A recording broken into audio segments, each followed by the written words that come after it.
how to turn on or turn off edge lighting notification on the Samsung Galaxy S24 series.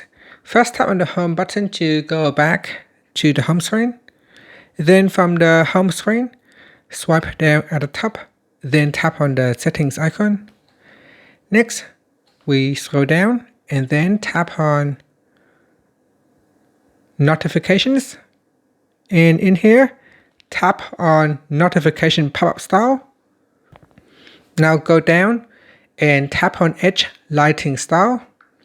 Now to turn it on, you can select one of the effects. So you got basic, wave, bubble, glitter, heart, firework, eclipse, and you can scroll across for more options. And at the top here, it will give you a preview of what it looks like. And then tap on done. And that's it. So we have now switched it on. From now on, when you receive a notification, you will see on the edge of the screen, it will light up with colors. And that's it. Thank you for watching this video. Please like and subscribe to my channel for more videos.